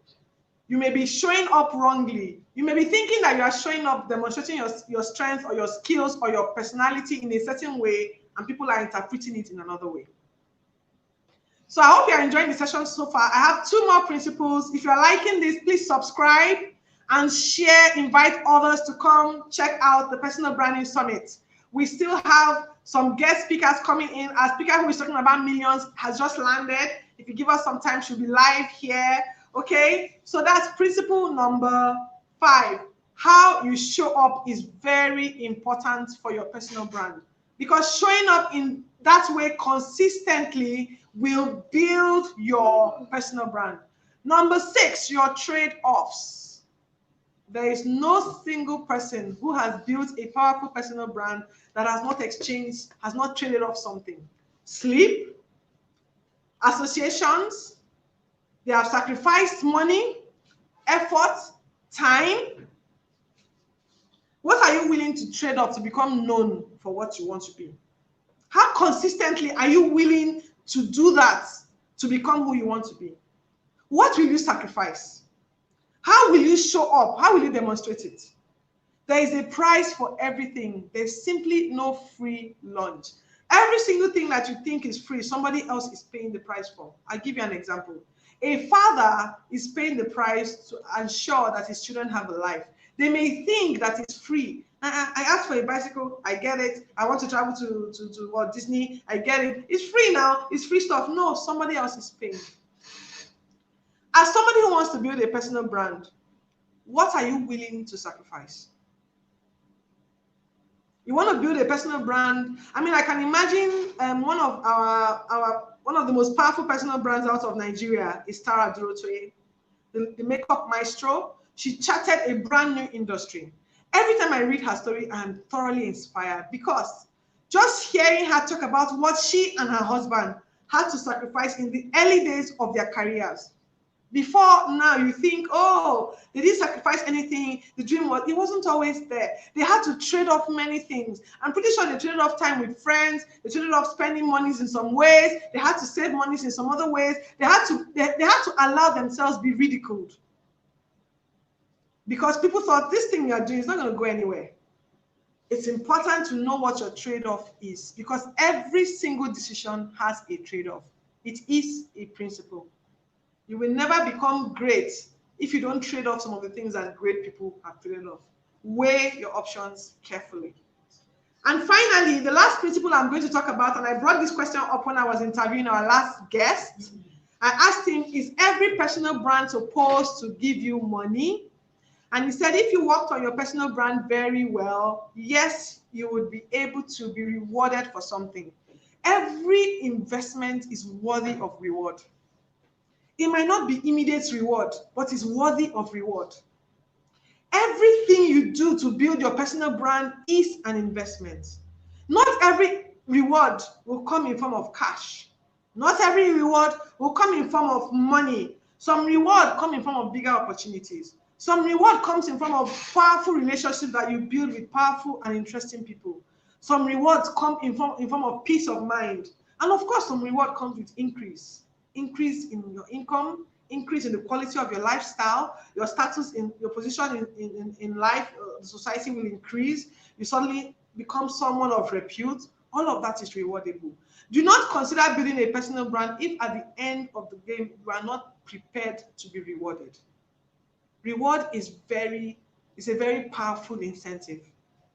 Allow your brand to culminate in something that you can reward. So I asked Bankole about it, and he said a lot of people are building powerful brands. They are liked, they are known, they are trusted, but they don't have anything that people can reward them for. They don't have the product, they don't offer a service, they don't offer anything with which people can exchange money or value for and say, this thing that you have, give me, let me give you something in return. Let me introduce you to somebody. Let me pay you for it. Let me take you somewhere because of this skill that I have. Let me take you because I know your personality will bring us this blah, blah, blah, blah, blah.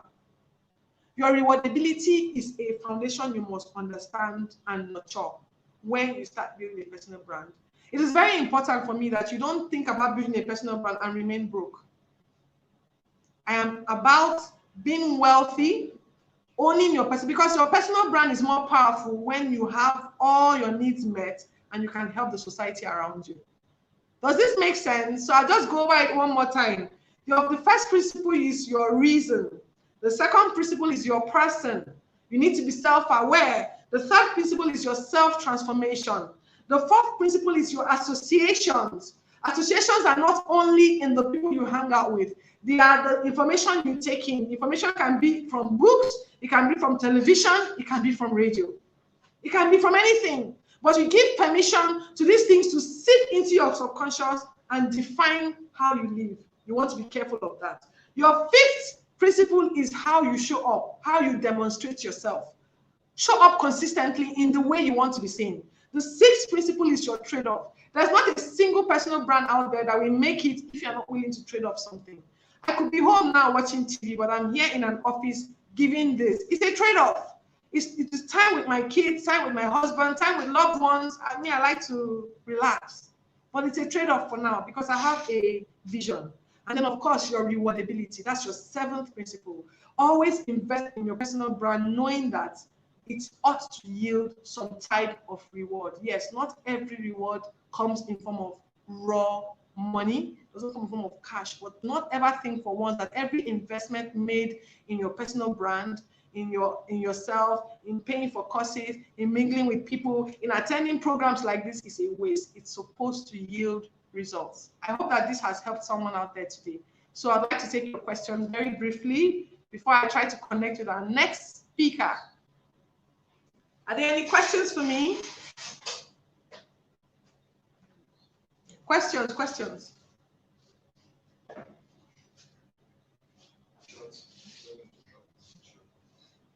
I'll just drop it in the chat and let me taking notes here. Ralph, my coach.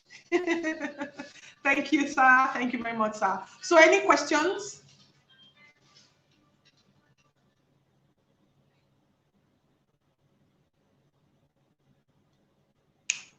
Questions?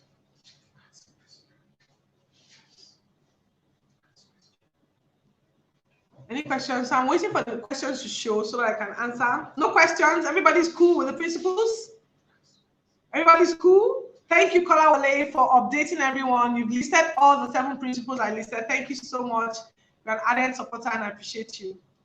Questions?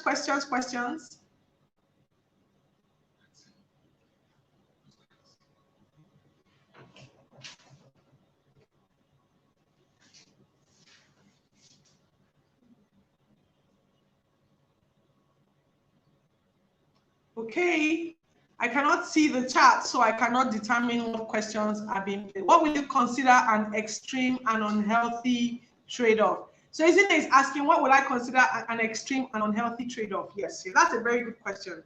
Trade-offs are natural, right? But when trade-offs when they begin to bring you extreme stress, then perhaps your trade-off is unreasonable.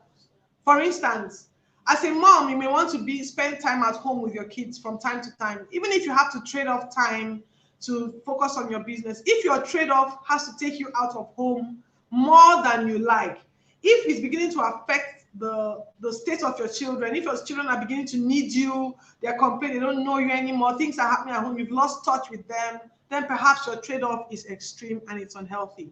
So yes, that's a very good balance you brought there. Some trade-offs can be unhealthy and you need to be conscious of when you are exceeding acceptable limits when it comes to trade-off. Do not see what you may be willing to trade off, somebody else may not be able to. So it's important that you are self-aware so that you can make the right trade-offs. There are some things that I can do because my husband will permit me, or my husband will support me rather, that your husband may not support you in that way. And so if you insist that, oh, this person is doing this way and her husband is supporting her, why wouldn't you support me? Your trade-off is becoming unhealthy. You see, the essence of every trade-off is that it's not supposed to crush you. It's just supposed to be sacrificial for a time. There's a purpose and a goal in mind. And that trade-off is a temporary situation, not the kind of situation that completely crushes you because you have a goal or a personal brand that you want to build. I don't know if that has answered your question, Ms. Ezine Emenike. I hope that was helpful. So yes, be very conscious of your trade-offs because they can become unhealthy. Thank you very much for raising that idea. You've added so much value. Thank you. Thank you so much. Maro Egurudu. Yes. So another question. What if you have interest in a lot of things? How will you grow your brand around all of that? So when I introduced myself, I said I'm an architect. I've been an architect for over 15 years. And then I recently discovered that I had a strong, no, I didn't discover it. I've always known, but I didn't know that it was something I could build a career out of. I didn't know that my love for personal development was something I could actually project out there and be willing to help people. So now I have two identities, right? Yes. One thing else you don't know is that I can sing. I'm great at singing also. Should I also be singing online? I'm great. I can draw. So I'm not just an architect and I can design. I can actually draw and paint as well. Yes. Another thing is I'm a great athlete. So I can run. In secondary school, everybody thought I was going to run for the country. In fact, I thought I was going to run. I thought I was going to be known as the sprint, one of the 100 Olympic. I thought I was going to be one of that. But the time came when I had to make a choice. I had to choose something that I really wanted to be known for. I thought about what I wanted people to remember me for. I thought about the journey ahead for personal branding. What would I want to be said about me after everything? That I inspired people. That people got to their best versions of themselves, their grandest version, because they came in contact with me. So I chose projecting my public image to be someone who is interested in the well-being and mindset and growth of another person. That's the brand I wanted to project out there. Do I still run? Not really. Do I still paint? Once in a while. Do I still sing all the time in the shower? Anybody who is around me and they just start singing without even thinking, I will just support with an alto. I still do all those things, but I don't need to be there.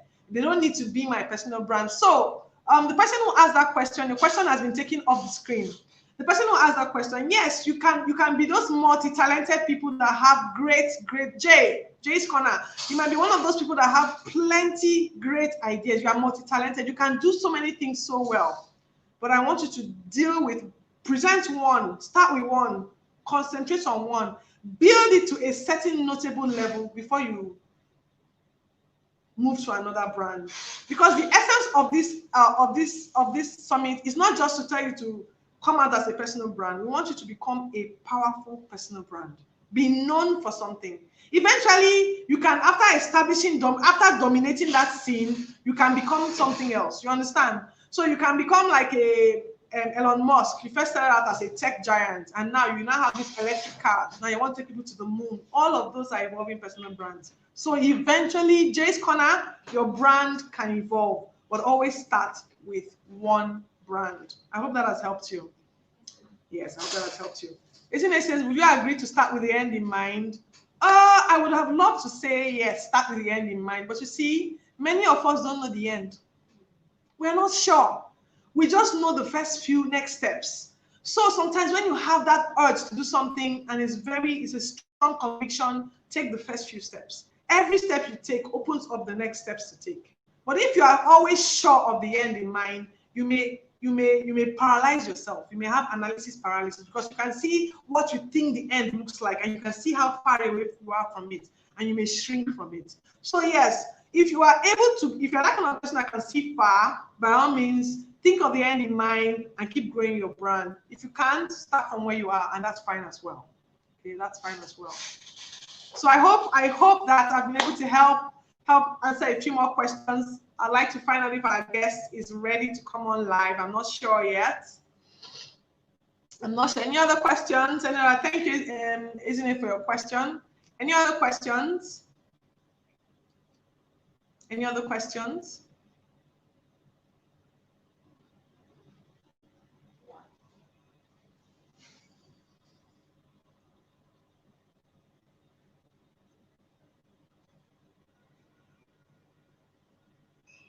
Okay, if we have come to the end of this session, I want to thank you for giving me your ears. Thank you for attending the Personal Branding Summit themed Emerge and Dominate 2020. So, they didn't treat me nicely. They didn't play my bio. I'm going to ask them to play my bio. So I hope you guys are going to hang in there, and let me try and connect with the next speaker. She's supposed to be talking about how to make your first million as a personal brand. And believe you me, she challenged me to do that. It is possible from simple things. So please hang in there. Hang in there. Okay, so I'm going to take one final question. Somebody says, what's your tip for overcoming imposter syndrome? So for those of you that do not know, imposter syndrome is when you are thinking, who am I? Who I be? Why should I be the one teaching? I wasn't the first person in class, so why am I not the one teaching people? I'm just a fake. I'm a fraud. I don't really deserve this attention, this respect that I'm being given. So imposter syndrome makes you question whether or not you deserve what you already attained. My tip is to, so how did I deal with my imposter syndrome? My tip, honestly, is to just be selectively deaf. I got a lot of people who were trying to fuel my imposter syndrome. Some people, in their attitudes, their body language, they gave the impression that, I don't know, since when did you now join all these people? Are you now, so you're not a coach. You're now among the aspire to perspire people. And I'm like, in my heart, I was thinking, oh my God, the very thing I was afraid they would say. They're not saying it. Hey, let me go and throw myself, you know. So at the point, every time I succumbed to that pressure and I went to bed or I was thinking about it, I would just be tossing and turning and I feel guilty for running away.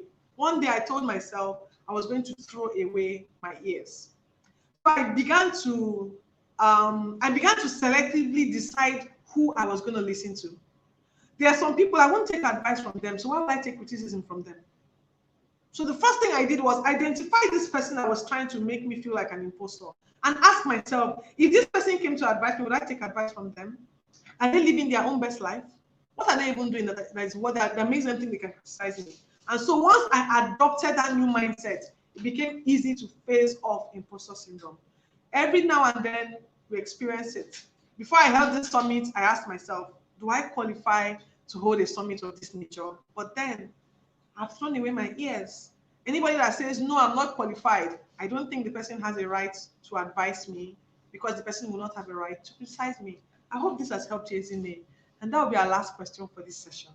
I look forward to seeing you in the next session. Please don't go away. Thank you. Oh, somebody is asking. Osas. Okay, so Osas, just keep your question in there. I'm going to try and extract all the questions. I'm going to try and extract all the questions that were asked that we couldn't answer on the summit, and then we're going to do a Q&A session sometime later, and I'm going to try and answer all these questions. But thank you so much. Keep your questions coming. Keep your questions coming so that we can have them recorded, and we'll do a Q&A and answer the question. But this session has to end because we have another guest, hopefully. All right, and we are overshooting our time. Okay, people, I'll see you in the next intro. Take it away.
Okay, people, I'm back.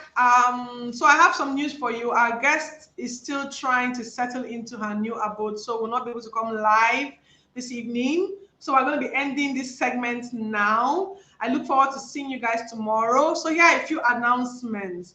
Tomorrow we're going to be having Naomi Osemedwa, 2 times TEDx international TEDx speaker. Naomi has spoken in 4 continents. You really want to hear, and she won all of that with one single trick. One, you want to meet Naomi, you want to know what she did to become that kind of person. Naomi has international acclaim, you want to know what she did. Then we're going to be having Elisha Maman, a prolific personal goal setting maestro. He's going to be teaching you how to set goals around a personal brand, not just set personal goals, but goals that will help you reach your personal brand dream. So Elisha is going to be coming live as well. Then we're going to be having Chidi. I shared Chidi's story. When many of us were still watching TV, Chidi was selling startups as a young teenager. So Chidi was already making dollars as a teenager. You want to know how he was able to do that. You want to know the tricks he used, and you want to be able to see what tools he used that you can apply in your own life. So tomorrow's session is going to be hot. It is starting at 11 a.m. Bring your bread and tea to the stand and sit down and be prepared to learn. Come with your books, okay? Our guest for this night, we're going to find a slot for her. We're going to keep you informed. But I want to say thank you for joining us live today. We're going to be stopping the session now, and I'll see you tomorrow. Don't be late. No Nigerian time. Thank you. Tell your friends. Please share the links. Share the YouTube channel. Share the link, subscribe, and share widely. If you've gotten any value at all, please share widely. Thank you very much, and I'll see you tomorrow, 11 a.m.